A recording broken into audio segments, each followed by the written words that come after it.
수선화 이병기 풍지에 바람일고 구들은 얼음이다. 조그만 책상 하나 무릎 앞에 놓아두고 그 위엔 한두 숭어리 피어나는 수선화, 투술한 전복 껍질 팔달아 등에 대고 따뜻한 볕을 찌고 누워있는 해형 수선, 서리고 잠들던 잎도 굽이굽이 펴이네. 등에 비친 모양 더욱이 연연하다. 웃으며 수줍은 듯 고개 숙인 숭이숭이, 하얀 장지문 위에 그리나니 수선화를. 네, 뭔가 운율이 딱딱 맞아 떨어지죠. 네, 시조라서 그럽니다. 자, 이번 영상에서는 좀 전에 보인 이 꽃은 수선화가 아니고요. 수선화 아시죠? 수선화는. 이것은 연꽃, 수련 중에 연꽃 중에 수련이 있죠. 수련의 한 종류인 황금어리연입니다. 황금어리연 아주 드물어요. 이거 보기 힘들어요. 그런데 어느 관공서에 있길래 제가 찍어놨습니다. 네, 수선화 사진이 없어서 대신 색깔 비슷한 걸로 올려놨어요. 묘사와 진술의 이번 영상에서 다룰 것은 묘사와 진술의 어울림입니다. 묘사와 진술이 어떻게 어울리는가 이걸 볼 건데요. 네, 이 묘사와 진술이 이 부분이 끝날 때쯤 되면 묘사와 진술이 어떻게 어울려야 하는지 감이 잡힐 겁니다. 네, 시조는 그 형식적 장치의 정제성 때문에 잠깐만요. 시조는 그 형식적 장치의 정제성을 가지고 있는 까닭에 묘사와 진술이 적절하게 나타나는 경우가 많다라고 했는데요. 시조가 가지고 있는 그 형식, 시조 형식, 초장, 중장, 종장이라는 형식이 아주 깔끔하게 잘 정리된 정제성 때문에 묘사와 진술이 적절하게 나타나는 경우가 많다. 대부분이 적절하게 나타납니다. 물론 한 가지만 치중해서 표현하면 그렇지 않은 경우도 있는데요. 대체로는 묘사와 진술이 적절하게 나타납니다. 물론 서경적 구조를 갖는 시조는 진술이 없으니까 그렇지 않은데 그 외에는 묘사와 진술이 아주 적절하게 나타납니다. 그게 시조예요. 그러니까 대체로 시조는 어떻게 나타나냐면 초장, 중장은 이렇게 묘사를 하고 종장에서 진술을 하는 그런 형태로 많이 나타나요. 자, 이번 첫 번째 시조는 한낱이라는 시조인데 이거는 이 한연이 한 초장이고 또 한연이 중장이고 한연이 종장으로 되어 있어요. 이렇게 3, 4, 3, 4 조금씩 어긋나요. 3, 4, 3, 4, 3, 4, 3, 4 3, 5, 4, 3 이렇게 3, 5, 4, 3 이런 식으로 나타나요. 네, 조금씩 글자 수 안 맞습니다. 그래도 괜찮아요. 한번 볼까요? 매미소리 뚝 끊치고 첫 행부터 글씨가 틀렸네요. 제가 직접 써서 그래요. 툭 끊치고 이렇게 매미소리 툭 끊치고 사계와 주룩진다. 하늘엔 구름 한 자락 좋을 듯 머무르고 양은빛 볕살이 아리는 추녁끝 빈 거미줄이라고 합니다. 제목을 잘 보셔야 돼요. 제목이 한낱입니다. 한낱에 대한 그러니까 어떤 그 고요하고 정적 어떤 그 고요한 상태의 한낮의 전경을 이렇게 묘사해 놨어요. 이거는 다 묘사만으로 이루어진 거죠. 매미 소리 뚝 그치고, 네, 아주 어떤 적막한 상태를 표현하고 있죠. 매미 소리 뚝 끊치고 사계화 주룩진다. 사계화는 그 장미인데 장미 중에서 조금 왠지 약간 연한 장미 있죠. 왜 색깔이 약간 연한 색, 조금 분홍빛 같기도 하고 그런 빛으로 많이 피는 꽃이 사계화입니다. 장미는 장미인데 조금 이상해요. 그러면 사계화일 가능성이 아주 높습니다. 네. 매미소리 툭 그치고 사계화 주룩진다. 대부분 5월부터 장미가 피기 시작하니까 주룩질 정도면 8월 정도 될 것 같아요. 그러니까 매미소리 뚝 그치는 것도 네, 약간 그걸 염두에 둔 것 같습니다. 이렇게 내 매미소리 뚝 그치고 사계와 주룩진다. 즉, 한 8월 한낮의 어떤 정경을 이렇게 표현한 듯 합니다. 네. 하늘엔 구름 한 자락 좋을 듯 머무르고, 양은빛 뱃살이 아리는 추녀 끝 빈 거미줄. 네. 왠지 정적하고 적막하고, 네. 그러한 한낮의 전경을 이렇게 마치 그림을 그리듯이 네, 시각적으로 또 청각적도 있죠. 이렇게 감각적으로 하면 좋겠네요.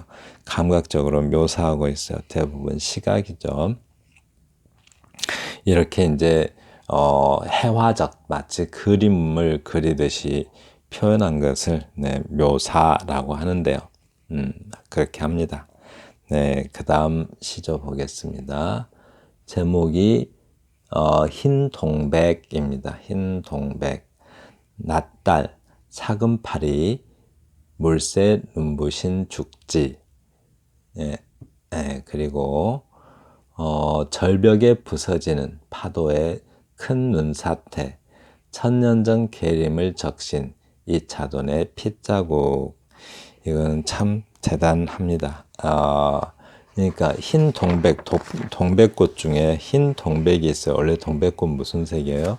빨간색이죠. 빨간색이고 겨울이 막 지나자마자 피는데 빨간색인데 흰 동백이래요. 흰 동백.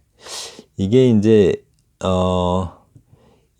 한 초장, 중장, 종장인데 중장은 또 한행으로 돼 있어요. 이렇게. 종장은 이렇게 또 삼행으로 되어 있고 마치 연을 나누듯이 나눠놨습니다. 네, 한번 볼까요? 그러니까 제목이 흰동백이니까 흰동백에 대한 그러니까 흰동백을 원관념으로 하고 보조관념만 이런 식으로 나열해 놨어요. 이렇게. 그러니까 보조관념이 여러 개죠. 흰 동백은 낫달이다. 흰 동백은 사금파리이다. 흰 동백은 물새 눈부신 죽지이다. 이런 식입니다. 이렇게. 그러니까 은유죠. 은유에 의한 묘사죠. 이렇게. 은유적으로 이렇게 묘사를 해 놓은 건데, 이렇게 이제, 약간 원관념은 하나인데 보조관념이 여러 개인 경우 어떻게 해요? 그것을 갖다가 확장은유라고 하죠. 이렇게. 네, 그렇습니다. 흰 동백에 대한 표현을 흰 동백을 이렇게 은유적으로 표현해 놓고 있습니다. 그리고 흰 동백은 절벽에서 부서지는 파도의 큰 눈사태라고요. 점점 뭔가 강해져 가고 있죠. 확장은유는 그래요. 그리고 흰 동백은 천년 전 계림을 적신 이 차돈의 핏자국. 천년 전에 계림을 울게 했던 이 차돈의 핏자국이래요. 그러니까 이 부분까지는 그죠. 초장과 중장은 어떤 자연 상태를 어떤 자연적 상상력이죠. 자연물로 이렇게 은유를 했는데, 그죠? 자연물로 은유를 했는데, 종장이 와서 어떻게 했어요? 이렇게 역사적 존재로 은유를 했습니다. 이 차돈의 핏자국이라고 이렇게, 네, 이렇게, 은유가, 이제 보조관념이 확장되는 경우를 확장은유라고 합니다. 이 차돈이 누구죠? 계림이 신라잖아요. 신라 시대를 아주 눈물로 적신 이 차돈의 핏자국이래요. 근데 흰 동백은 흰색이잖아요. 흰색. 근데 핏자국은 붉은색이어야 되는데 역사적 상상력까지 확장해 갔어요. 이렇게 흰 동백은 이 차돈의 핏자국이다라고 이렇게 확장해 갔는데 그러니까 이 차돈은 아마 그 우리나라 역사상 최초로 순교한 인물이죠. 신라 시대 때 그 불교의 도입을 위해서 순교한 사람인데 처형할 때 처형을 딱 하는데 처형할 때 그 피가 하얀 피가 솟아났다고 해요. 네, 그렇게 하얀 피가 솟아나서 그때 이제 솟아났는데 그 그때 그 하얀 피가 솟아나서 꽃비가 내리기 시작했다고 합니다. 네, 그래서 그런 이상한 기적이 일어나서, 네, 바로 이렇게 이차돈의 핏자국처럼 흰 동백은, 네, 아주 이상한 기적, 네, 기적 같은 거죠. 이상한 기적. 그것을 이적이라고 하죠. 현실 세계에서 보기 힘든 기적을 이적이라고 해요. 그러니까 흰 동백은 이적을 일으키는 그런 아주 신비로운 꽃이다라고 이렇게 표현하고 있습니다. 네. 이렇게 이제 참 이렇게 멋지죠. 이건 처음에는 그냥 이렇게 작은 보조관념으로 가다가 조금 어떤 사건이잖아요. 저게 위에는 사물인데 그냥 어떤 사태로 가다가 그 다음에 역사적 인물로 어떤 상상력을 확장해가는 은유, 네, 예, 그런 식으로 묘사를 했습니다. 세 번째 볼까요? 행복, 제목이 행복이에요. 행복인데 이것도 마찬가지죠. 마음의 행복은 마음의 부표였다. 이것도 이제 은유로 이렇게 하고 있는데 이것도 확장은유죠. 확장은유인데 이걸 좀 잘 보셔야 돼요. 행복은 마음의 부표였다. 행복은 삶의 신구류였다. 이걸 다 이렇게 였다를 다 떼도 표현이 딱 되죠. 그런데 이제 글자 수를 맞춰야 되니까 3434 이런 식으로 글자 수를 맞춰야 되니까 다 썼어요. 행복은 마음의 부표였다. 행복은 삶의 신기루였다. 눈을 주면 아득한 별 한 줄기 빛이었다. 네, 행복은 눈을 주면 아득한 별 한 줄기 빛이었다. 떠도는 영혼의 돛담배 그것은 섬이었다라고 합니다. 행복은 섬이었다. 이것도 이렇게 행복이라는 보조관념이 딱 하나인데 아니 원관념이 하나인데 자꾸 말이 꼬여요. 행복이라는 원관념은 하나인데 보조관념이 계속 확장되어 가고 있죠. 네, 부표였다가 신기루였다가 한 줄기 빛이었다가 돛담배였다 섬이었다가 이렇게 확장되어 이런 것을 확장은유라고 합니다. 네.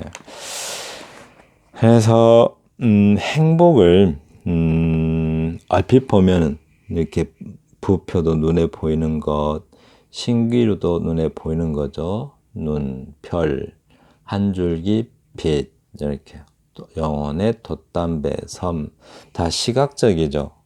네, 그냥 얼핏 보면 어때요? 묘사 같지만 사실은 이게 눈에 실제 존재하는 사물들이 아니잖아요. 행복이라는 관념을 이렇게 행복이라는 관념, 행복은 어떻게 생겼는지 모르잖아요. 우리가 생각으로만 이해할 수 있는 그런 대상을 관념이라고 해요. 행복이라는 추상적 대상을 어떤 시각적으로 이렇게 형상화한 겁니다. 그러니까 얼핏 보기에는 묘사 같지만 사실은 진술이죠. 그러니까 시각적으로 진술한 거예요. 한마디로 행복이라는 관념은 실제 하는 풍경이 아니잖아요. 근데 마치 풍경처럼 묘사를 해놨죠. 네. 그러니까 관념적인 어떤 그 생각의 풍경이죠. 네. 행복이라는 것은 생각의 풍경인데, 그래서 진술이라고 합니다. 네. 꼭 묘사 같은 진술이죠. 네. 이렇게, 관념도 마치 묘사하듯이 진술할 수 있다는 것. 네, 참고하시면 좋겠습니다. 네, 넘어갑니다. 다음 시조는 네, 허일이라고 해요. 허일.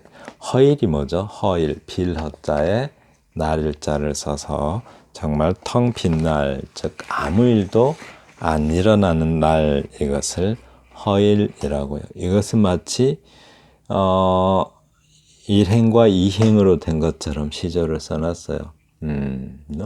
이것도 이렇게 딱 분리해 놓을 것 같은데, 이걸 이렇게 붙여가지고, 일행과 이행처럼 이렇게 써놨습니다. 자, 그러니까 초장과 중장을 이렇게 하나의 연으로 이렇게 붙여놨죠. 한번 볼까요? 허일이죠. 이 제목을 잘 생각하고 계셔야죠. 허일. 네, 아무 일도 일어나지 않는, 그러니까 아무 일 없는 날. 허일. 뭔가 왠지 텅 빈 느낌이죠. 아무 생각도 떠오르지 않는 오후. 파리 한 마리 손발을 비비고 있다. 어딘지 크게 슬픈 일 있을 것만 같아라 라고 했습니다. 네, 여기 끝은 정확하게 3, 5, 4, 3 지키고 있죠. 3, 4, 3, 4, 3, 4, 3, 4, 3, 5, 4, 3 이렇게 3, 5, 4, 3 지키고 있어요. 잠시만요.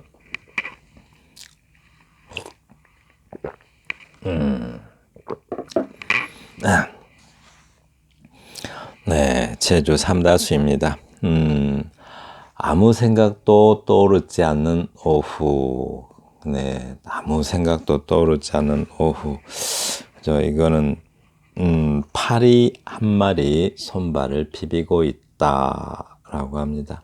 네, 아무 생각도 떠오르지 않는 오후. 파리 한 마리 손발을 비비고 있다. 어딘지 크게 슬픈 일 있을 것만 같아라 라고 합니다.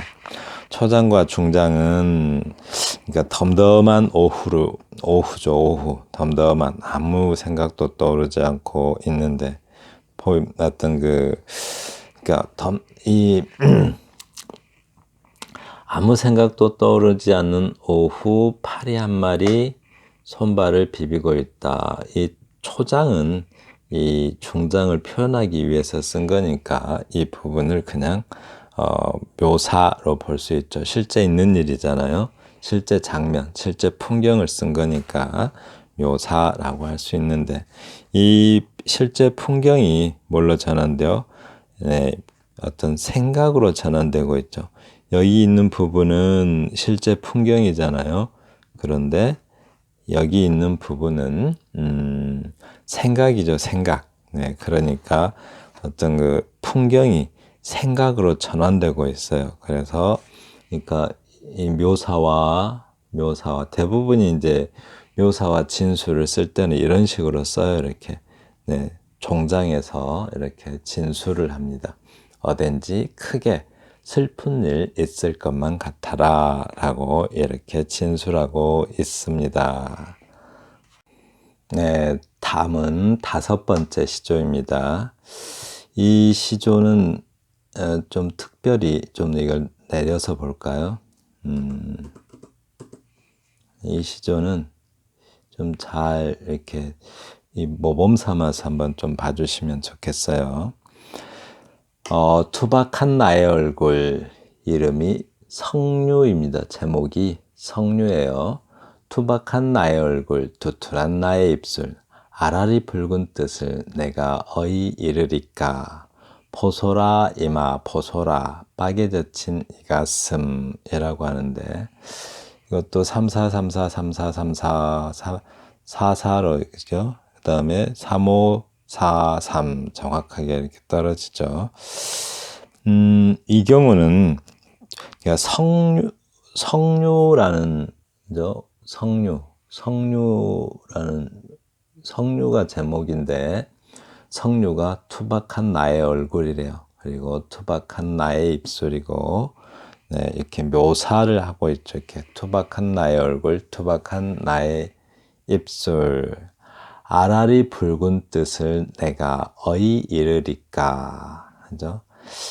보소라 이마 빡에 젖힌 이 가슴이라고 표현하고 있습니다.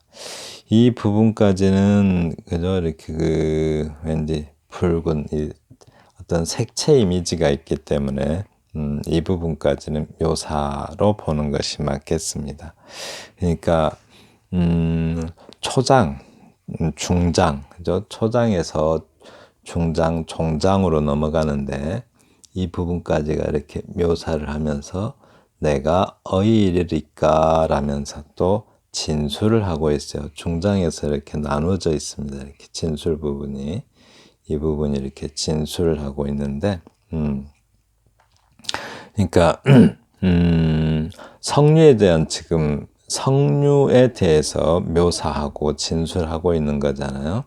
그래서 초장과 중장에서 앞부분에서 이렇게 묘사를 하고, 그리고 살짝, 진술로 넘어가요. 그러면서 보소라이마 빡에 젖힌 이 가슴이라고 이렇게 진술로 끝내고 있습니다. 그러니까 이 중장의 역할이 상당히 이렇게 좀 인상적이죠. 반반씩 나눠가지고 이렇게 표현하고 있어요. 그러니까 묘사와 진술을 어떻게 조화를 시켜야 되는지 그것을 보여주는 좋은 사례라고 할 수가 있습니다. 네, 다음 시 보겠습니다. 네, 이 이병기 시인의 수선화입니다. 수선화.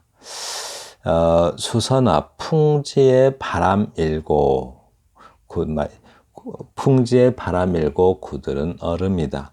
조그만 책상 하나 무릎 앞에 놓아두고 그 위엔 한두 숭어리 피어나는 수선화라고 했는데요. 네, 연시조로 되어 있죠. 이렇게 각각 이런 거를 이제 한 수, 두 수, 두 번째 수, 세 번째 수 이렇게 말해요. 연시조를. 그러니까 한 수 자체가 하나의 시조고 각각의 시조가 이렇게 세 개가 연달아 있는 것을 연시조라고 해요. 연시조. 뭐 사설시조 있고 연시조 있고 어시조 있고 이러죠. 그 중에서 평시조, 이제 이건 딸랑 이렇게 있는 거를 평시조라고 하고 이 평시조를 이렇게 두 개 이상 이렇게 나열해 놓으면 연시조라고 해요. 자, 근데 이제 시조 각 수가 1년, 2년, 3년 있는 것처럼 이렇게 되어 있어요. 네. 근데 이제 한번 볼까요? 풍지, 문풍지를 말하죠. 문풍지를 풍지에라고 했습니다. 아마도 수를 맞추기 위해서 3, 4, 3, 4 이렇게 맞추기 위해서 문풍지에 이렇게 하지 않고 그냥 풍지에라고 합니다. 문풍지 아시죠? 문풍지에 바람 일면 그 사이 그 아주 옛날 옛날 문 한지로 이렇게 한지로 문을 이렇게 발라가지고 쓰는 문 있죠. 아주 옛날 사극 드라마에서나 나오는 문. 그 문에서는 문짝과 문틈, 문과 문짝 사이에 틈이 있죠. 그 틈에 바람 들어오지 말라고 문풍지를 발라요. 네. 그 풍지에 바람이 일고 그러면 바람이 밖에서 찬바람 슬슬 불어오겠죠. 풍지에 바람 일고 한 걸로 봐서 추운 겨울이겠네요. 그렇죠. 그러니까 네, 문풍지 이렇게 발라놓고 그러겠죠. 풍지에 바람 일고 구들은 얼음이다. 구들, 방바닥 구들장이 있죠. 구들은 얼음이려. 그러니까 바람도 찬바람 슬슬 들어오는데 방바닥은 얼음이에요. 아마도 각박한 현실을 이렇게 표현한 듯 합니다. 조그만 책상 하나 무릎 앞에 놓아두고 그 위엔 한두 숭어리 피어나는 수선화. 이 한두 송이라고 해야 되는데 한두 숭어리라고 이렇게 많거나 이렇게 좀 틀렸다고 할 수 있는 단어가 표현되어 있어요. 왜냐하면 3543 이렇게 맞추려고 일부러 그런 것 같아요. 이렇게 3543 한두 송이 해버리면 이거는 꼭 3, 5 할 때 이 5 부분을 웬만하면 맞춰 쓰려고 노력을 합니다. 시조에서는.